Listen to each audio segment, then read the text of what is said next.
नमस्कार। आज हम प्राचीन भारतीय इतिहास की कुछ पहेलियों को सुलझाने की कोशिश करेंगे। हमारे पास क्रॉनिकल्स ऑफ एंशिएंट इंडिया से एक क्विज है, लेकिन हमारा मकसद सिर्फ सही जवाब जानना नहीं है। हम हर सवाल के जरिए प्राचीन भारत के कनेक्शंस को समझने की कोशिश करेंगे। कैसे उस दौर का भारत व्यापार, विचारों और विश्वास के धागों से पूरी दुनिया से जुड़ा हुआ था। बिल्कुल सही कहा आपने। ये सवाल सिर्फ तथ्य नहीं है, बल्कि ये उन रास्तों की तरह है जो हमें एक दौर से दूसरे दौर तक ले जाते हैं। हम देखेंगे कि कैसे सिंधु घाटी के व्यापारी मेसोपोटामिया तक पहुंच गए, कैसे एक यूनानी राजा भारतीय दर्शन में खो गया और कैसे एक सम्राट ने अपने विचारों को दुनिया के कोने कोने तक पहुंचाया। तो चलिए इस पड़ताल को शुरू करते हैं। ठीक है, तो पहला सवाल ये सिंधु घाटी सभ्यता पर है। सवाल है, सिंधु घाटी सभ्यता का उत्कर्ष किस काल में हुआ था? विकल्प हैं 2500-1800 ईसा पूर्व, 5000-4000 ईसा पूर्व, 1500 ईसा पूर्व या 900 से 200 ईसा पूर्व। हाँ, तो इसका सही जवाब है ऑप्शन ए, 2500 से 1800 ईसा पूर्व। वैसे तो ये सभ्यता बहुत लंबे समय तक चली, पर इस सवाल में जिस दौर की बात हो रही है उसे परिपक्व हड़प्पा काल कहते हैं। ये वो समय था जब मोहनजोदड़ो और हड़प्पा जैसे शहर अपने चरम पर थे। इससे पहले का एक प्रारंभिक दौर था और इसके बाद एक उत्तरी दौर, जब इस सभ्यता का धीरे धीरे पतन होने लगा। और इसका फैलाव तो आज भी हैरान कर देता है। मैं देख रही थी कि ये उत्तर में जम्मू कश्मीर से लेकर दक्षिण में महाराष्ट्र तक और पश्चिम में बलूचिस्तान से लेकर पूर्व में उत्तर प्रदेश तक फैली थी। लेकिन वो जो एक जगह है शोरतुघई, वो तो अफगानिस्तान में है और वहां नहरों के सबूत मिले हैं। मतलब उस जमाने में उनकी पहुंच, उनकी इंजीनियरिंग कितनी जबरदस्त रही होगी। ये वाकई कमाल है। इससे साफ पता चलता है कि वो लोग कितने ऑर्गेनाइज्ड थे और उनकी प्लानिंग कितनी आगे की थी। इतने बड़े शहरी सेंटर्स को चलाने के लिए एक मजबूत खेती किसानी का सिस्टम चाहिए और नहरें बनाना उसी एडवांस्ड सोच का सबूत है। तो ये तो हुई उनकी इंजीनियरिंग की बात। अब आते हैं उनके व्यापारिक नेटवर्क पर। अगला सवाल इसी से जुड़ा है। हड़प्पा सभ्यता के व्यापारिक संबंध किन तक विस्तृत थे? और विकल्प है मेसोपोटामिया, रोम, ग्रीस या फारस। सही जवाब है मेसोपोटामिया। और ये सिर्फ कोई अंदाजा नहीं है, इसके पक्के सबूत हैं। मेसोपोटामिया के जो पुराने लेख मिले हैं उनमें सिंधु घाटी के इलाके के लिए एक शब्द इस्तेमाल हुआ है, मेलुहा। वो लोग मेलुहा से आने वाले जहाजों और सामान का जिक्र करते हैं। मैंने स्रोतों में पढ़ा था कि इस व्यापार में कुछ बिचौलिए भी थे, जैसे दिलमुन और मगन। ये कौन थे? हाँ, ये बहुत दिलचस्प पॉइंट है। दिलमुन आज के बहरीन को और मगन शायद ओमान को कहा जाता था। मतलब ये उस समय के ट्रांजिट हब की तरह थे, जहां मेलुहा के जहाज रुकते थे और सामान आगे मेसोपोटामिया भेजा जाता था। कार्निलियन के मनके, तांबा, सोना, हाथीदांत, ये सब चीजें यहां से जाती थी। और जब मेसोपोटामिया के उर जैसे बड़े शहरों की खुदाई में हड़प्पा की मोहरें मिलती हैं, तो ये पूरे ट्रेड रूट की तस्वीर साफ हो जाती है। तो ये मोहरें एक तरह से उस जमाने का टैम्पर प्रूफ सील थीं। मतलब अगर मोहर टूटी है तो किसी ने सामान छेड़ा है।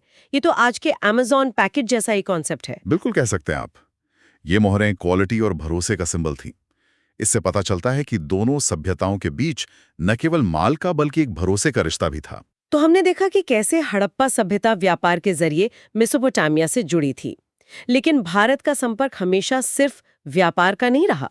सदियों बाद जब गुप्त साम्राज्य का उदय हुआ, तब शासकों की कीर्ति फैलाने का एक बिल्कुल अलग तरीका सामने आया, जो कलम से लिखा गया। अगला सवाल इसी से जुड़ा है। हरिशेन किसके दरबारी कवि थे? विकल्प है स्कंदगुप्त, चंद्रगुप्त प्रथम, चंद्रगुप्त द्वितीय या समुद्रगुप्त। इसका सही जवाब है डी, समुद्रगुप्त। हरिशेन का नाम इलाहाबाद के स्तंभ पर लिखी प्रयाग प्रशस्ति से अमर हो गया है। ये सिर्फ एक कविता नहीं, बल्कि समुद्रगुप्त की जीतों और उनके साम्राज्य का पूरा ब्यौरा है, जिसे हरिशेन ने संस्कृत की एक खास चंपू शैली में लिखा था। एक मिनट, चंपू शैली ये क्या होती है? मैंने पढ़ा कि इसमें गद्य और पद्य दोनों होते हैं, पर ऐसा क्यों?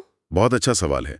चंपू शैली का इस्तेमाल सिर्फ कला के लिए नहीं था, ये एक बहुत सोचा समझा तरीका था। गद्य मतलब प्रोज, उसका इस्तेमाल सीधी साधी जानकारी देने के लिए होता था, जैसे कौन कौन से राजाओं को हराया, कहाँ तक साम्राज्य फैला था। और पद्य यानी पोएट्री, उसका इस्तेमाल राजा की वीरता, उनकी महानता को एक नाटकीय और भावनात्मक रूप देने के लिए किया जाता था। इससे वो प्रशस्ति ज्यादा असरदार और यादगार बन जाती थी। समुद्रगुप्त को तो इतिहासकार विंसेंट स्मिथ ने भारत का नेपोलियन भी कहा है ना? पर मुझे सबसे कमाल की बात ये लगी कि उनके सिक्कों पर उन्हें वीणा बजाते हुए दिखाया गया है। एक योद्धा जिसे हम नेपोलियन कह रहे हैं, वो एक संगीतकार भी था। ये तो बहुत अलग इमेज है। हाँ, और सच कहो तो इतिहासकार भारत का नेपोलियन वाली उपाधि पसंद नहीं करते। उनका मानना है कि नेपोलियन तो अपने आखिरी दिनों में हार गया था, जबकि समुद्रगुप्त अपने जीवन में कभी नहीं हारे। तो एक तरह से ये तुलना समुद्रगुप्त के कद को छोटा करती है। और रही बात वीणा की, तो ये दिखाता है कि उस दौर में एक आदर्श राजा सिर्फ योद्धा नहीं, बल्कि कला का संरक्षक भी होता था। हरिशेन जैसे कवि इसी इमेज को बनाने और सदियों तक जिंदा रखने का काम करते थे। ये तो हुई उत्तर भारत की बात। अब चलते हैं दक्षिण की तरफ। सवाल संगम साहित्य से है। एट्टू तुकाई संग्रह की किताबें पुरानुरु और पतिरुपट्टू का मुख्य विषय क्या है? विकल्प है प्रकृति का वर्णन, प्रेम, वीरता और राजाओं की प्रशंसा, या धार्मिक विषय। इसका सही जवाब है सी, वीरता तथा राजाओं और उनके कार्यों की प्रशंसा। देखिए, संगम साहित्य को समझने के लिए दो शब्द सबसे जरूरी हैं, अक्कम और पुरम। अक्कम का मतलब है अंदरूनी, यानी प्यार, भावनाएं, निजी जिंदगी, और पुरम का मतलब है बाहरी, यानी युद्ध, वीरता, समाज और राजाओं का सम्मान। अब जिन दो किताबों की आप बात कर रही हैं, पुराणानुरु और पतिरुपट्टू, वो पुरम साहित्य के सबसे बेहतरीन उदाहरण हैं। अच्छा, तो ये पुरम यानी बाहरी दुनिया की कहानियां हैं। हाँ। और मैंने पढ़ा कि पतिरुपट्टू तो खास तौर पे सिर्फ चेर राजाओं की तारीफ में लिखी गई है। हाँ। मतलब ये साहित्य एक तरह से शासकों की विरासत को दर्ज करने का एक महत्वपूर्ण जरिया था। बिल्कुल, ये उस समय के समाज का आईना है। ये सिर्फ राजा की तारीफ नहीं करते, बल्कि उस समय की नैतिकता, समाज के नियम और युद्ध के तरीकों पर भी रोशनी डालते हैं। तो अगर पुरम बाहरी दुनिया है, तो अक्कम यानी अंदरूनी दुनिया कैसी थी? अगला सवाल इसी से जुड़ा है। एट्टू तुकाई की पहली 5 किताबें कुरुतोकाय, नरिनई वगैरह का केंद्रीय विषय क्या है? विकल्प है दर्शन, अक्कम, प्रेम, धर्म या पुरम, युद्ध। जैसे कि हमने अभी बात की, इसका जवाब साफ है बी, अक्कम यानी प्रेम। ये कविताएं मानवीय रिश्तों, प्यार और भावनाओं की गहराइयों में उतरती हैं।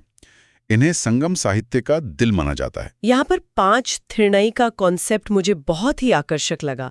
मतलब प्यार की अलग अलग सिचुएशन को दिखाने के लिए अलग अलग लैंडस्केप का इस्तेमाल, जैसे पहाड़ों में मिलना, जंगल में इंतजार करना। ये तो कुछ वैसा ही है जैसे आजकल बॉलीवुड गानों में होता है। जब हीरो हीरोइन मिलते हैं तो स्विट्जरलैंड के पहाड़ दिखाते हैं, और जब बिछड़ते हैं तो बारिश और तूफान। आपकी तुलना एकदम सही है। संगम कवियों ने इसी आइडिया को एक पूरा सिस्टम बना दिया था। बेसिकली उन्होंने भूगोल को ही भावनाओं की भाषा बना दी।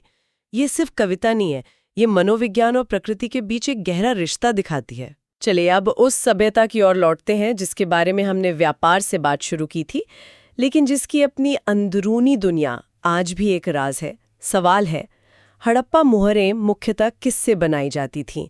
लोहा, टेराकोटा, स्टीटाइट या संगमरमर? सही जवाब है सी, स्टीटाइट, जिसे हम सेल खड़ी भी कहते हैं। ये एक बहुत नरम पत्थर होता है जिस पर नक्काशी करना आसान था। हालांकि कुछ मोहरें तांबे और टेराकोटा की भी मिली हैं, पर ज्यादातर स्टीटाइट की ही हैं। और इन मोहरों पर बनी आकृतियां भी तो कमाल हैं। जैसे वो मोहनजोदाड़ो से मिली पशुपति मोहर, जिसे कुछ लोग आद्य शिव भी कहते हैं, एक योगी जानवरों से घिरा हुआ बैठा है। ये हमें उनकी धार्मिक मान्यताओं की एक झलक देती है। है कि हम हड़प्पा सभ्यता को एक अनाम या बेचेहरा सभ्यता के तौर पर जानते हैं। सोचिए, हमारे पास मेसोपोटामिया के राजाओं के नाम हैं, मिस्र के फराओं की पूरी वंशावली है, लेकिन हमें हड़प्पा के किसी एक शासक का नाम तक नहीं पता। उनकी पूरी कहानी सिर्फ पुरातत्व पर टिकी है, उनकी अपनी आवाज गुम है। ये सोचने वाली बात है। अच्छा, अब एक ऐसे दस्तावेज पर आते हैं जिसने हमें प्राचीन भारत के समुद्री कनेक्शन की पूरी कहानी बताई। सवाल है, पेरिप्लस ऑफ द इरिथ्रियन सी नाम की किताब किस काल में लिखी गई थी? ये पहली शताब्दी ईस्वी में लिखी गई थी, और इस किताब की सबसे दिलचस्प बात यह है कि इसका लेखक कौन है ये कोई नहीं जानता। बस इतना अंदाजा है कि वो मिस्र में रहने वाला कोई यूनानी नाविक था जो खुद इन रास्तों पर सफर करता था। और इरिथ्रियन सागर का मतलब सिर्फ लाल सागर नहीं था, हाँ। है ना? इसमें लाल सागर, फारस की खाड़ी और हिंद महासागर तीनों शामिल थे। ये किताब तो उस जमाने के वैश्वीकरण का एक जीता जागता सबूत है। इसमें भारत के बरीगाजा यानी भरूच और मुजिरिस जैसे बंदरगाहों का जिक्र है। ये उस दौर के व्यापार की एक प्रैक्टिकल गाइड बुक जैसी है। इसमें लिखा है कि किस पोर्ट पर क्या सामान मिलेगा, कहाँ लंगर डालना सेफ है और वहाँ के राजा कैसे हैं। इतिहासकारों के लिए ये किसी खजाने से कम नहीं है। तो ये तो हुई व्यापार की गाइड बुक। अब बात करते हैं विचारों की गाइड बुक की। सवाल है, मिलिंद पन्नोह क्या है? एक नागरिक संहिता, सैन्य मार्गदर्शिका, बौद्ध दार्शनिक ग्रंथ या राजनीतिक संधि? ये एक बौद्ध दार्शनिक ग्रंथ है। पाली भाषा में मिलिंद पन्नोह का मतलब है मिलिंद के प्रश्न। ये इंडो ग्रीक राजा मेनांडर, जिन्हें भारत में मिलिंद कहा गया। अच्छा, मेनांडर ही मिलिंद थे? जी। और बौद्ध भिक्षु नागसेन के बीच एक बहुत गहरी फिलोसॉफिकल बातचीत है। और इस बातचीत का नतीजा ये हुआ कि राजा, जो सवालों से भरा हुआ था, बौद्ध भिक्षु के जवाबों से इतना संतुष्ट हुआ कि उसने बौद्ध धर्म अपना लिया। ये दिखाता है कि पश्चिम से लोग सिर्फ व्यापार करने नहीं बल्कि ज्ञान की खोज में भी भारत आ रहे थे। ये तो संस्कृतियों का असली संगम था। बिल्कुल। ये ग्रंथ पूर्व और पश्चिम के बीच सिर्फ सामान के ही नहीं बल्कि विचारों के आदान प्रदान का सबसे बड़ा उदाहरण है। एक यूनानी शासक का भारतीय दर्शन में इतनी गहरी रुचि लेना अपने आप में एक बहुत बड़ी घटना थी। इसी सांस्कृतिक संगम से जुड़ा हमारा अगला सवाल है। एक अभिलेख है तख्ते-बाही। ये किस क्षेत्र से संबंधित है? कन्नौज, आगरा, गांधार या गुजरात? यह गांधार क्षेत्र से संबंधित है। तख्ते-बाही आज के पाकिस्तान के खैबर पख्तूनख्वा में एक बहुत बड़ा और प्राचीन बौद्ध मठ है। ये यूनेस्को के विश्व धरोहर सूची में भी शामिल है। यह अभिलेख इंडो-पार्थियन राजा गोंडोफर्नीज के समय का है। और इसी राजा गोंडोफनीस के नाम से सेंट थॉमस के भारत आने की कहानी भी तो जुड़ी है। मतलब ये इलाका बौद्ध धर्म, पारसी प्रभाव और ईसाई धर्म की शुरुआती आहटों का एक मीटिंग पॉइंट था। और यहीं पर गांधार कला भी पनपी, जिसमें भारतीय और यूनानी रोमन स्टाइल का वो मशहूर मिश्रण देखने को मिलता है। सही कहा। तख्ते-बाही का मठ एक पहाड़ी पर बना है और उसकी वास्तुकला आज भी प्रभावशाली है।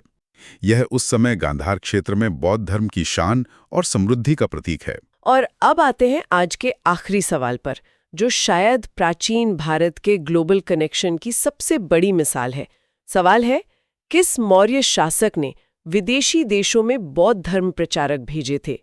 बिंदुसार, चंद्रगुप्त द्वितीय, अशोक या संप्रति? इसका जवाब तो शायद ज्यादातर लोग जानते हैं, अशोक। कलिंग युद्ध के बाद अशोक का जो हृदय परिवर्तन हुआ, उसके बाद उन्होंने धम्म के प्रचार को ही अपने जीवन का मिशन बना लिया। और ये मिशन सिर्फ भारत तक सीमित नहीं था, उन्होंने इसे एक ग्लोबल मिशन बना दिया। सबसे मशहूर कहानी तो उनके बेटे महेंद्र और बेटी संघमित्रा की है, जिन्हें वो बोधि वृक्ष की एक टहनी के साथ श्रीलंका भेजते हैं। सिर्फ श्रीलंका ही नहीं, अशोक के 13वें शिलालेख से हमें साफ साफ पता चलता है कि उन्होंने सीरिया, मिस्र, मैसेडोनिया और ग्रीस तक अपने दूत भेजे थे। ये बात अशोक को दूसरे मौर्य शासकों से एकदम अलग करती है।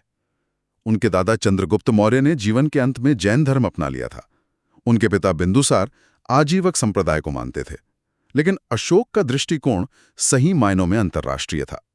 उन्होंने भारतीय विचार को दुनिया के नक्शे पर स्थापित किया। तो सिंधु घाटी के व्याप में ले जाता है सम्राट अशोक के पास। सवाल नंबर 11 है, मास्की अशोक अभिलेख की खोज किसने की थी? और विकल्प है James Prinsep, Lord Canning, Christian Lassen और सी बीडन। तो इसका सही जवाब है डी, सी बीडन।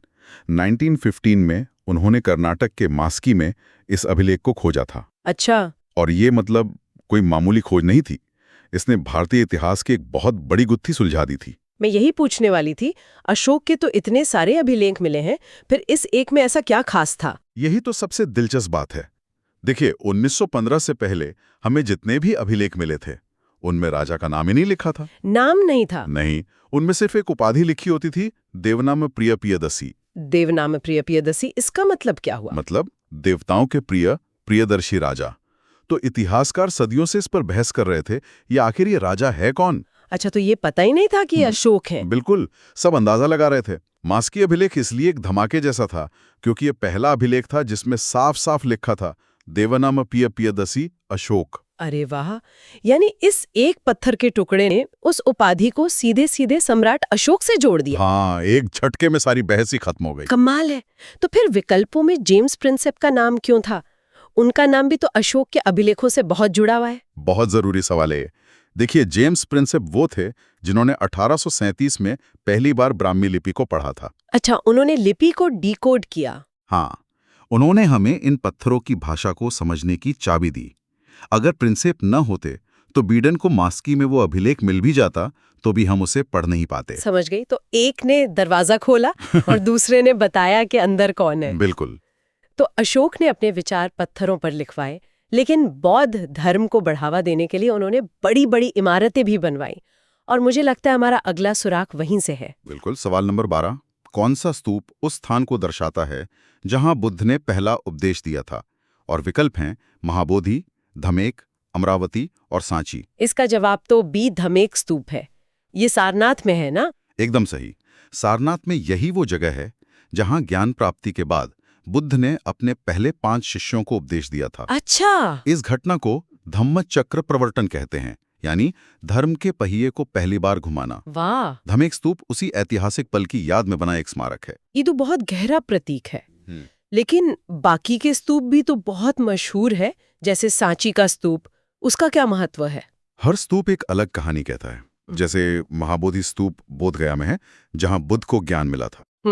वहीं मध्य प्रदेश का सांची स्तूप, जिसे अशोक ने मनवाया था, बौद्ध धर्म के शाही विस्तार का प्रतीक है। और अमरावती? और अमरावती स्तूप आंध्र प्रदेश में है, जो दक्षिण भारत में बौद्ध धर्म के फैलाव को दिखाता है। यानी हर स्तूप बुद्ध के जीवन की एक अलग घटना से जुड़ा है। जी। और इसी से जुड़ा हमारा अगला सवाल भी है। हाँ, सवाल नंबर 13, बुद्ध के अवशेष किस बौद्ध स्थापत्य में पाए जाते हैं? विकल्प है स्तूप, चैत्यग्रह, शिलालेख या अशोक स्तंभ। इसका जवाब तो अब साफ है, ए स्तूप। बिल्कुल।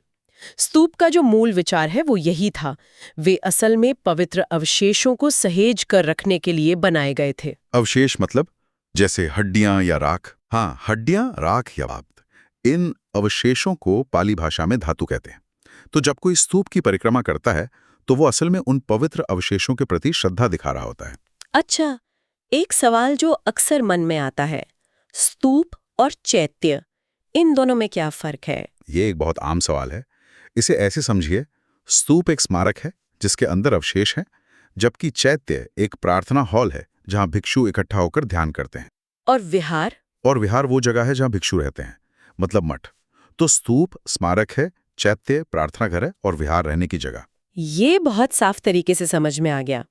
अब तक हमने मौर्य और बौद्ध धर्म की बात की, लेकिन भारत में बाहर से भी कई शासक आए। हमारा अगला सवाल नंबर 14 उन्हीं में से एक से जुड़ा है। तख्त-ए-बाही अभिलेख किस पार्थियन शासक से संबंधित है? विकल्प है रुद्रदामन, मेनांडर, गोंडोफार्नीस और एजीज। इसका सही जवाब है सी, गोंडोफर्नीस। ये भारत में इंडो पार्थियन साम्राज्य के सबसे ताकतवर राजा थे। तख्त-ए-बाही। और तख्त-ए-बाही कोई छोटा मोटा अभिलेख नहीं है। ये आज के पाकिस्तान में एक बहुत बड़ा बौद्ध मठ है।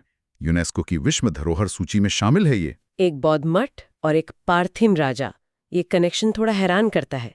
लेकिन मैंने सुना है कि गोंडोफर्नीस का नाम एक और बहुत बड़ी वजह से इतिहास में दर्ज है। हाँ, और यहीं पर इतिहास बहुत दिलचस्प हो जाता है। ईसाई परंपरा के मुताबिक ईसा मसीह के शिष्य सेंट थॉमस इसी राजा गोंडोफर्नीस के दरबार में भारत आए थे। अरे वाह, सेंट थॉमस। जी, माना जाता है कि उन्होंने ही भारत में ईसाई धर्म की नींव रखी। ये दिखाता है कि उस जमाने में भारत संस्कृतियों और विचारों के आदान प्रदान का एक ग्लोबल सेंटर था। कमाल है, यानी एक ही राजा के समय में बौद्ध मठ भी हैं और ईसाई धर्म का भी आगमन हो रहा है। चलिए अब वापस भारत के दक्षिणी हिस्से की ओर चलते हैं। सवाल नंबर 15 हमें फिर से अमरावती स्तूप पर ले जाता है। अमरावती स्तूप का निर्माण किस शासक वंश द्वारा कराया गया था? विकल्प हैं शुंग, सातवाहन, मौर्य या गुप्त। इसका निर्माण करवाया था सातवाहन वंश ने। सातवाहनों को पुराणों में आंध्र भी कहा गया है। अच्छा। अमरावती का स्तूप, जो कृष्णा नदी के किनारे है, उनकी कला का सबसे बड़ा उदाहरण है। इसकी जो सफेद संगमरमर की नक्काशी है, वो दुनिया की सबसे बेहतरीन कलाकृतियों में गिनी जाती है। सातवाहनों की कोई और खासियत जो उन्हें बाकियों से अलग करती हो? हाँ, एक बहुत अनोखी बात है, उनके सिक्के। जहां ज्यादातर राजा सोने चांदी के सिक्के बनवाते थे, सातवाहनों ने बड़ी मात्रा में शीशे और पोटीन के सिक्के जारी किए। शीशे के सिक्के? ये तो काफी अलग है। बिल्कुल। तो हमने इमारतों की बात की, पत्थरों की बात की, पर इन इमारतों पर जो कहानियां हैं वो हमें कहाँ से मिलती हैं? यही हमारा अगला सवाल है। जी, सवाल नंबर 16 है, बुद्ध के पूर्व जन्मों का विवरण प्रस्तुत करने वाली कथा को क्या कहा जाता है? इन्हें दातक कथाएं कहते हैं। बचपन में शायद हम सबने सुनी होंगी। सही कहा। ये लगभग 547 कहानियों का संग्रह है। इन कहानियों में बताया गया है कि बुद्ध बनने से पहले बोधिसत्व के रूप में उन्होंने कई जन्म लिए थे, कभी इंसान, कभी जानवर। 1 मिनट, बोधिसत्व का क्या मतलब है? बोधिसत्व वो होता है जो बुद्ध बन सकता है, लेकिन वो अपना निर्वाण तब तक टाल देता है जब तक दुनिया के सभी प्राणियों को मुक्ति न मिल जाए। अच्छा। जातक कथाएं इन्हीं बोधिसत्व के जन्मों की कहानियां हैं जो नैतिकता का संदेश देती हैं। ये बौद्ध ग्रंथ त्रिपिटक के सुत्त पिटक का हिस्सा हैं। यानी जो ज्ञान ग्रंथों में लिखा है उसे ही आम लोगों के लिए स्तूपों पर चित्रों के रूप में दिखाया गया। बिल्कुल, ताकि हर कोई उसे समझ सके। अब हम इतिहास में और भी पीछे चलते हैं, उस समय में जब लिखने पढ़ने का आविष्कार भी शायद नहीं हुआ था। सवाल नंबर 17, प्रागैतिहासिक गुफा चित्रों के लिए प्रसिद्ध भीमबेटका शैलाश्रय भारत के किस राज्य में है? ये हैं बी, मध्य प्रदेश में, भोपाल के पास। इनकी खोज 1957-58 में वीएस वाकणकर ने की थी। इन गुफा चित्रों को देखकर कैसा लगता है? मतलब ये हजारों साल पुराने हैं। ये हमें क्या बताते हैं? सोचिए, आप 10,000 साल पहले के इंसान हैं। आप अपने बच्चों को कैसे बताएंगे कि शिकार कैसे करते हैं? आप उसे अपनी गुफा की दीवार पर बना देंगे? भीमबेटका ठीक यही है। ये हमारे पूर्वजों की डायरी है जिसे उन्होंने पत्थर पर लाल और सफेद रंगों से लिखा है। इसमें जानवरों, शिकार और नाच गाने के चित्र हैं। अद्भुत। इतिहास को जानने के लिए सिर्फ राजाओं को पढ़ना ही काफी नहीं है, बल्कि ये भी जानना जरूरी है कि शासन चलता कैसे था। हमारा अगला सवाल नंबर 18 दक्षिण भारत की एक प्रशासनिक व्यवस्था से जुड़ा है। जी। पल्लव प्रशासन में सबसे छोटी प्रशासनिक इकाई कौन सी थी? विकल्प हैं मंडल, नाडु, ऊर और कोट्टम। पल्लव राज में सबसे छोटी इकाई थी ऊर यानी गांव, और पल्लवों की सबसे बड़ी खासियत उनका स्थानीय स्वशासन था। मतलब गांव अपना शासन खुद चलाते थे? काफी हद तक गांव के लोग अपनी सभा बनाकर अपने मामले खुद ही सुलझाते थे। तो अगर ऊर सबसे छोटा था तो पूरी व्यवस्था कैसी थी? सबसे ऊपर था मंडलम यानी प्रांत, उसके नीचे कोट्टम यानी जिला, फिर आता था नाडु और सबसे नीचे ऊर यानी गांव। बहुत ही संगठित व्यवस्था थी। हाँ, जिसकी नींव गांव की आत्मनिर्भरता पर टिकी थी। अब तक हमने मौर्य, पार्थियन, सातवाहन और पल्लवों की बात की। पार्थियनों के बारे में एक और सवाल है जो उनकी जड़ों से जुड़ा है। सवाल नंबर 19, पार्थियन किस देश से उत्पन्न हुए थे? वे मूल रूप से बी, ईरान से थे, जिसे उस समय पर्शिया कहा जाता था। भारतीय ग्रंथों में इन्हें पहलव भी कहा गया है। अच्छा। वे शकों के बाद भारत आए और उत्तर पश्चिमी भारत पर शासन किया। और अब हम अपनी आज की इस चर्चा के आखिरी सवाल पर पहुंच गए हैं। सवाल नंबर 20 जैन धर्म से जुड़ा है। जी। जैन आगम साहित्य का पहला व्यवस्थित संकलन कहाँ हुआ था? विकल्प पाटलिपुत्र, मथुरा, लुम्बिनी, वल्लभी। इसका सही जवाब है ए, पाटलिपुत्र। ईसा से लगभग 300 साल पहले पहली जैन संगीति मतलब एक बड़ी सभा पाटलिपुत्र में हुई थी। चंद्रगुप्त मौर्य के समय में? हाँ, चंद्रगुप्त मौर्य के ही शासनकाल में। इसकी अध्यक्षता स्थूलभद्र ने की थी और यहीं पर महावीर स्वामी की शिक्षाओं को 12 अंगों में संकलित किया गया। लेकिन मैंने पढ़ा है कि इसी सभा के दौरान जैन धर्म में एक बहुत बड़ा विभाजन भी हुआ था। हाँ, ये बिल्कुल सही है। हुआ ये कि मगध में एक भयंकर अकाल पड़ा। कुछ जैन भिक्षु भद्रबाहु के नेतृत्व में दक्षिण भारत चले गए, जबकि स्थूलभद्र के नेतृत्व में कुछ वहीं रुक गए। अच्छा। जब अकाल खत्म होने के बाद वो वापस लौटे तो दोनों समूहों में नियमों को लेकर गहरे मतभेद पैदा हो गए। और इसी से श्वेतांबर और दिगंबर संप्रदाय बने? एकदम। स्थूलभद्र के अनुयायी जो श्वेत वस्त्र पहनते थे वे श्वेतांबर कहलाए, और भद्रबाहु के अनुयायी जो वस्त्रों का त्याग जरूरी मानते थे वे दिगंबर कहलाए। तो इस पहली संगीति ने न सिर्फ जैन साहित्य को संकलित किया बल्कि जैन धर्म के 2 प्रमुख संप्रदायों की नींव भी रखी। जी बिल्कुल। एक ऐसे प्रतीक से जिसे हम सब जानते हैं, सारनाथ का सिंह स्तंभ हमारा राष्ट्रीय प्रतीक। सवाल यह है कि इसे किस मौर्य शासक ने बनवाया था? और विकल्प है देववर्मन मौर्य, संप्रति मौर्य, बिंदुसार और अशोक। इसका सही जवाब तो है डी, अशोक। लेकिन ये जानना काफी नहीं है। असली कहानी तो इस स्तंभ की बनावट में छिपी है। अच्छा। भारत सरकार ने इसे 26 जनवरी 1950 को अपनाया, ठीक उसी दिन जब भारत एक गणतंत्र बना।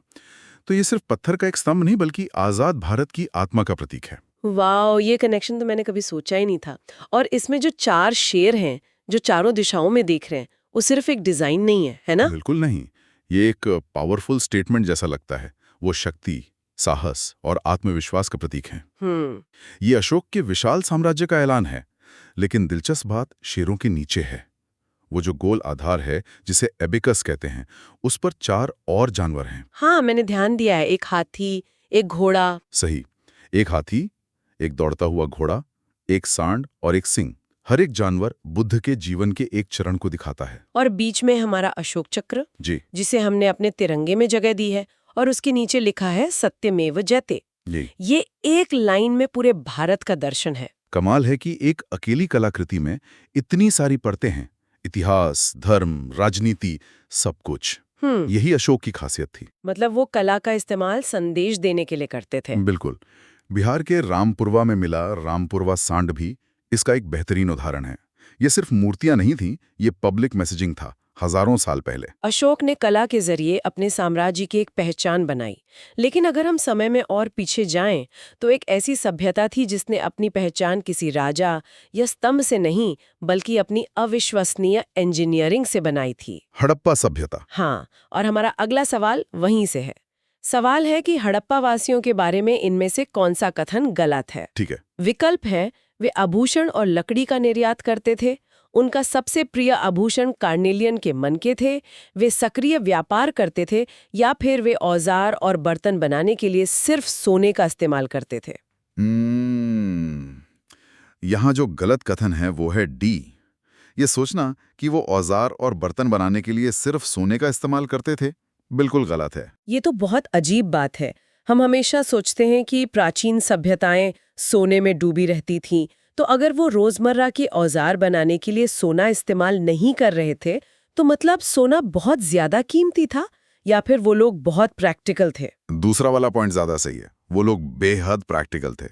सोना उस वक्त भी एक कीमती धातु थी, तो उसका इस्तेमाल सिर्फ गहने बनाने के लिए होता था। अच्छा।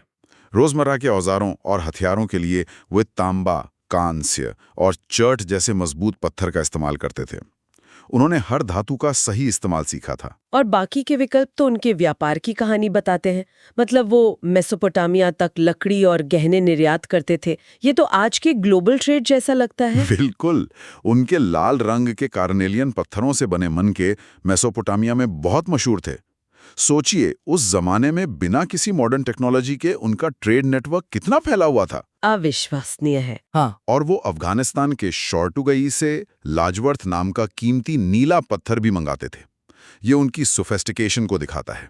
एक इतनी बड़ी और व्यवस्थित सभ्यता को चलाने के लिए एक मजबूत प्रशासन भी तो चाहिए होगा। यकीनन। और यहीं से हम अपने अगले सवाल पर आते हैं, जो सातवाहन साम्राज्य से जुड़ा है। उनके शासनकाल में आहार या राष्ट्र शब्द का क्या मतलब था? क्या ये एक जिला था, मंदिर की भूमि थी, कोई कर अधिकारी था, या राजधानी नगर था? इसका सही जवाब है ए, एक जिला। जैसे आज देश राज्यों में और राज्य जिलों में बटे हैं, वैसे ही सातवाहन साम्राज्य जनपदों में बटा था, और जनपद आगे आहार यानी जिलों में। अच्छा, तो ये एक एडमिनिस्ट्रेटिव यूनिट थी। हाँ, एक बहुत ही व्यवस्थित प्रशासनिक ढांचा था। और इन जिलों को कौन चलाता था? क्या राजा का कोई रिश्तेदार या कोई नियुक्त अधिकारी? आहार का शासक अमात्य या महामात्र कहलाता था। ये अपॉइंटेड ऑफिशियल्स होते थे जो आज के डिस्ट्रिक्ट मैजिस्ट्रेट की तरह थे। और सबसे छोटी इकाई थी ग्राम, जिसका मुखिया ग्रामिक होता था। ये दिखाता है कि उनका प्रशासन ग्रास रूट्स लेवल तक कितना संगठित था। सातवाहनों के बारे में एक बात मुझे हमेशा बहुत दिलचस्प लगती है। उन्होंने ब्राह्मणों और बौद्ध भिक्षुओं को टैक्स फ्री जमीन देने की प्रथा शुरू की थी। हाँ, और इसी से जुड़ा एक बहुत अनोखा विरोधाभास भी है। सातवाहन राजा अपने नाम से पहले अपनी माँ का नाम लगाते थे, जैसे गौतमी पुत्र सातकर्णी। हाँ, इससे लगता है कि समाज में महिलाओं का बहुत सम्मान था। लेकिन राजगद्दी का उत्तराधिकार हमेशा बेटे को ही मिलता था, यानी व्यवस्था पितृसत्तात्मक थी। एक मिनट, ये थोड़ा कंफ्यूजिंग है। वो अपनी माँ का नाम तो आगे रखते थे, जिससे लगता है कि समाज वुमेन सेंट्रिक था, लेकिन गद्दी बेटे को ही मिलती थी। क्या ये एक तरह का दिखावा था? ये एक बेहतरीन सवाल है। इतिहासकार मानते हैं कि ये शायद राजनीतिक लेजिटिमाइजेशन का एक तरीका था। हो सकता है कि ऊंचे कुल की महिला से विवाह करके राजा अपनी स्थिति को और मजबूत करता हो। और अपनी माँ का नाम लगा के वो उस लेगेसी को जताता हो। बिल्कुल। ये दिखाता है कि समाज कभी भी सिंपल ब्लैक एंड व्हाइट नहीं होता।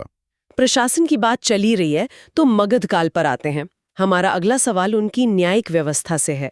व्याहारिक कौन थे? विकल्प है कर संग्रहकर्ता, वकील न्यायाधीश, सैन्य सेनापति या ग्राम सभाओं के न्यायाधीश। व्यावहारिक असल में वकील न्यायाधीश होते थे। मगध और खासकर मौर्य काल की न्याय व्यवस्था बहुत विकसित थी। अच्छा। हाँ, व्यावहारिक महामात्र न्याय विभाग के सीनियर ऑफिसर्स होते थे, जो आज के जज की भूमिका निभाते थे। वाह, मतलब उनके पास एक डेडिकेटेड जुडिशियल सर्विस थी। ये तो दिखाता है कि मौर्य प्रशासन कितना ज्यादा संगठित था। बिल्कुल। और ये सिर्फ नाम नहीं है, ये एक बहुत बड़ी सोच को दिखाते हैं। मौर्य साम्राज्य की कामयाबी का राज सिर्फ सेना नहीं थी, बल्कि उनकी ये जबरदस्त ब्यूरोक्रेटिक मशीन थी। जैसे उनके पास आज की तरह फाइनेंस मिनिस्टर, सन्निधाता और टैक्स कलेक्टर समाहर्ता थे। सीताध्यक्ष एग्रीकल्चर डिपार्टमेंट के हेड थे और शुल्काध्यक्ष ट्रेड टैक्स ऑफिसर थे। कमाल है, मतलब मौर्यों के पास एक पूरी की पूरी टैक्स डिपार्टमेंट और एग्रीकल्चर मिनिस्ट्री थी। हाँ, ये सोचना ही गजब है। एक विशाल साम्राज्य चलाने के लिए सिर्फ जीतना नहीं, बल्कि उसे चलाना भी एक कला है। इसी तरह क्या हमें गुप्तवंश के प्रशासन में भी इतनी ही सोफिस्टिकेशन देखने को मिलती है, खासकर जब राजा को चुनने की बात आती हो? और यहीं से हमारा अगला सवाल जुड़ा है। हाँ, गुप्त वंश का एक बहुत ही दिलचस्प उदाहरण है। सवाल समुद्रगुप्त से जुड़ा है। मध्य प्रदेश के एरन शिलालेख के अनुसार समुद्रगुप्त को उनके पिता चंद्रगुप्त प्रथम ने राजा क्यों चुना था? विकल्प है उनकी भक्ति, सदाचार और वीरता के कारण, क्योंकि वे सबसे बड़े पुत्र थे, क्योंकि दरबारियों ने उन्हें चुना था, या क्योंकि उन्होंने अपने भाइयों को युद्ध में हरा दिया था। उन्होंने अपने दरबार में बाकायदा घोषणा की कि समुद्रगुप्त उनके उत्तराधिकारी होंगे। मतलब ये कोई साजिश या लड़ाई का नतीजा नहीं, बल्कि एक पब्लिक अनाउंसमेंट थी। सही। इसी शिलालेख में समुद्रगुप्त को प्रसन्न होने पर कुबेर और क्रोधित होने पर यमराज जैसा बताया गया है। ये उनकी शख्सियत के दो पहलुओं को दिखाता है, एक उदार शासक और एक कठोर योद्धा। बिल्कुल। लेकिन एरन एक और वजह से भी इतिहास में दर्ज है। वहीं से 510 ईस्वी का भानुगुप्त का एक और अभिलेख मिला है, जिसमें पहली बार सती प्रथा का लिखित प्रमाण मिलता है। उसमें गोपराज नाम के एक सेनापति की पत्नी के सती होने का जिक्र है। ये दिखाता है कि एक ही जगह हमें एक राजा के गुणों और समाज की एक कड़वी सच्चाई दोनों के सबूत दे सकती है। समुद्रगुप्त अपनी डायनेस्टी के भीतर से चुने गए, लेकिन भारतीय इतिहास उन शासकों से भी भरा है जो बाहर से आए। और हमारा अगला सवाल इसी से जुड़ा है, शक शासकों से। हाँ, भारत में शक वंश की स्थापना किसने की थी? विकल्प है नहपान, मिनांडर प्रथम, रुद्रदामन प्रथम और मौस या मोगा। इसकी स्थापना मौस, जिन्हें मोगा भी कहा जाता है, ने की थी। वो भारत का पहला शक राजा था, जिसने करीब 80 ईसा पूर्व में गांधार क्षेत्र में शक शासन की नींव रखी। लेकिन विकल्पों में रुद्रदामन प्रथम का नाम भी है, जो शकों में सबसे ज्यादा प्रसिद्ध हैं। उनका क्या योगदान था? हाँ, रुद्रदामन प्रथम बेशक सबसे प्रसिद्ध शक शासक थे। उन्होंने काठियावाड़ में सुदर्शन झील की मरम्मत करवाई और संस्कृत में प्रसिद्ध जूनागढ़ अभिलेख लिखवाया। ये तो बहुत महत्वपूर्ण है। हाँ, ये संस्कृत का पहला लंबा शिलालेख माना जाता है। नहपान भी एक शक्तिशाली शक शासक था, जिसे महान सातवाहन राजा गौतमीपुत्र सातकर्णी ने हराया था। और विक्रम संवत कैलेंडर का शकों से क्या लेना देना है? वो तो आज भी इस्तेमाल होता है। इसका एक बहुत मजेदार कनेक्शन है। कहानी ये है कि 57 ईसा पूर्व में उज्जैन के एक स्थानीय राजा, जिन्होंने विक्रमादित्य की उपाधि ली, उन्होंने शकों को अपने क्षेत्र से खदेड़ दिया। अच्छा। और इसी जीत की याद में उन्होंने विक्रम संवत की शुरुआत की। अच्छा, तो ये कैलेंडर एक तरह से शकों पर एक स्थानीय जीत का जश्न है। वाह, ये तो कमाल की कहानी है। चलिए अब राजाओं और साम्राज्यों से हटकर उस दौर के दर्शन और धर्म की बात करते हैं। बिल्कुल, जरूर। हमारा अगला सवाल जैन धर्म से है। इनमें से कौन सा जैन धर्म का सिद्धांत नहीं है? विकल्प है कर्म सिद्धांत का निषेध, जीवों के प्रति अहिंसा, पूरे विश्व में जीवन का होना या मोक्ष के लिए संन्यास का मार्ग। जो सिद्धांत जैन धर्म का नहीं है वो है ए, कर्म सिद्धांत का निषेध। बल्कि सच तो यह है कि जैन धर्म कर्म के सिद्धांत को बहुत ही गहराई से मानता है, शायद किसी भी और दर्शन से ज्यादा। तो मतलब ये विकल्प बिल्कुल उल्टा है? एकदम उल्टा। जैन दर्शन का मानना है कि हमारी आत्मा कर्म के सूक्ष्म कणों से बंधी हुई है और जीवन का लक्ष्य यानी मोक्ष या कैवल्य पाना इन्हीं कर्मों के बंधन को तोड़ना है। इसलिए कर्म का निषेध करना उनके दर्शन के कोर आइडिया के ही खिलाफ है। तो फिर जैन धर्म के मुख्य सिद्धांत क्या है आसान शब्दों में? उनके कुछ प्रमुख सिद्धांत हैं अनेकांतवाद, जिसका मतलब है कि सत्य के कई पहलू हो सकते हैं। ये तो सहिष्णुता सिखाता है। बिल्कुल। फिर है पंचमहाव्रत, अहिंसा, सत्य, अस्तेय यानी चोरी ना करना, अपरिग्रह और ब्रह्मचर्य। और मोक्ष पाने का रास्ता है त्रिरत्न, सम्यक दर्शन, सम्यक ज्ञान और सम्यक आचरण। जैन धर्म आत्मा के बंधन और मुक्ति की बात करता है। इससे मेरे मन में एक सवाल आता है कि प्राचीन समाज में महिलाओं की आध्यात्मिक और बौद्धिक स्थिति क्या थी? ये एक बहुत जरूरी सवाल है। हाँ, तो सवाल है कि किस वेद में विश्वारा, अपाला और घोषा जैसी विदुषी महिलाओं का उल्लेख है जिन्होंने मंत्रों की रचना की और ऋषि का पद प्राप्त किया? विकल्प हैं ऋग्वेद, सामवेद, यजुर्वेद या अथर्ववेद। इसका जवाब है ए, ऋग्वेद। और ये एक मामूली जानकारी नहीं है। ये इस बात का मजबूत सबूत है कि ऋग्वेदिक काल में महिलाओं को न सिर्फ शिक्षा का अधिकार था, बल्कि वे इतनी ज्ञानी थीं कि उन्होंने वेदों के मंत्रों की रचना की। हाँ, जिन्हें आज भी पवित्र माना जाता है।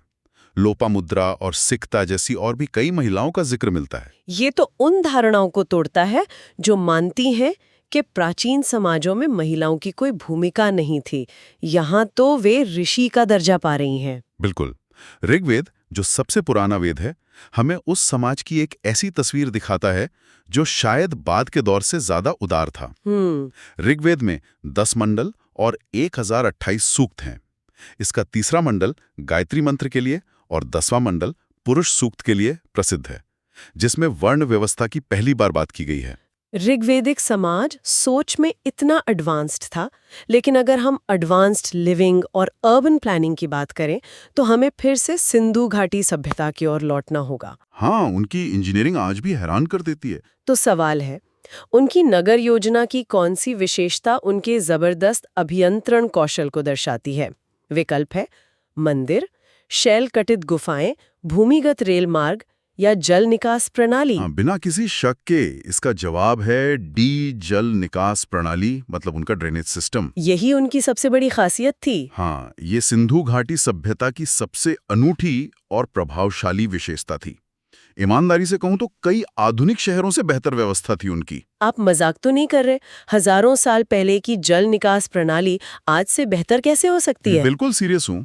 सोचिए, उनकी सड़कें एक दूसरे को 90 डिग्री पर काटती थीं, जिसे ग्रिड सिस्टम कहते हैं। अच्छा। हर घर की नाली मुख्य भूमिगत नाली से जुड़ी होती थी। नालियां पक्की ईंटों से बनी थीं, उन्हें पत्थर के स्लैब से ढका जाता था। और सबसे बड़ी बात, क्या? सफाई के लिए नियमित दूरी पर मैनहोल भी बनाए गए थे। मैनहोल? सीरियसली? ये तो अविश्वसनीय है। ये दिखाता है कि उनके लिए साफ सफाई और पब्लिक हेल्थ कितनी बड़ी प्राथमिकता थी। यही तो, उनका ध्यान भव्य मंदिरों या महलों पर नहीं बल्कि सार्वजनिक सुविधाओं पर था। और वो जो पक्की ईंटें इस्तेमाल करते थे, उनका आकार भी स्टैंडर्ड था। ये एक बेहद संगठित और नागरिक केंद्रित समाज की निशानी है। बिल्कुल। सिंधु घाटी ने हमें शहर छोड़े, लेकिन कोई कहानी नहीं। कहानियों के लिए हमें दूसरी परंपराओं की ओर देखना पड़ता है। और यहीं पर हमारा आज का आखिरी सवाल आता है। ठीक है। कौन सा बौद्ध ग्रंथ बुद्ध के पूर्व जन्मों से संबंधित कथाएं बताता है? विकल्प है मनुस्मृति, जातक, पंचतंत्र या अर्थशास्त्र। इसका सही जवाब है बी, जातक कथाएं। इनमें लगभग 547 कहानियां हैं जो मानती हैं कि बुद्ध बनने से पहले बोधिसत्व ने कई जन्म लिए थे। जैसे? कभी हाथी, कभी हिरण, तो कभी एक धर्मी राजा के रूप में। इन कहानियों का मकसद बहुत सरल और गहरा है, नैतिक शिक्षा देना। और बाकी के विकल्प, वे भी तो बहुत मशहूर ग्रंथ हैं। हाँ, लेकिन उनका उद्देश्य अलग है। पंचतंत्र विष्णु शर्मा की जानवरों की कहानियों का संग्रह है जो व्यवहारिक ज्ञान सिखाती हैं। अर्थशास्त्र कौटिल्य की एक मास्टर क्लास है कि एक राज्य को कैसे चलाया जाए। और मनुस्मृति। और मनुस्मृति प्राचीन हिंदू समाज के लिए एक कानून की किताब की तरह है। जातक कथाएं इन सब से अलग हैं क्योंकि उनका केंद्र बिंदु सिर्फ और सिर्फ नैतिकता है। तो ये थी इन 10 सवालों के जरिए प्राचीन भारत की एक झलक। हमने मौर्यों की ब्यूरोक्रेसी से लेकर सिंधु घाटी की इंजीनियरिंग तक और ऋग्वेद की विदुषी महिलाओं से लेकर समुद्रगुप्त के मेरिट बेस्ड सिलेक्शन तक को देखा। इससे एक बात साफ होती है कि इतिहास की बड़ी तस्वीर इन छोटी-छोटी जानकारियों से ही बनती है। हर छोटा तथ्य एक बड़ी कहानी का हिस्सा है। और वो कहानी ये है कि प्राचीन भारत कई मामलों में आश्चर्यजनक रूप से आधुनिक और प्रगतिशील था। बिल्कुल। जाते जाते एक विचार छोड़ जाते हैं। आज हमने देखा कि कैसे हजारों साल पहले एक राजा को उसकी योग्यता के आधार पर चुना गया, कैसे एक पूरी सभ्यता ने व्यक्तिगत महलों से ज्यादा सार्वजनिक नालियों को महत्व दिया और कैसे महिलाओं ने समाज के सबसे पवित्र ग्रंथों की रचना में योगदान दिया। सवाल ये है कि शासन, नागरिक जिम्मेदारी और सामाजिक समानता के ये प्राचीन भारतीय विचार आज हमारे लिए कितने मायने रखते हैं।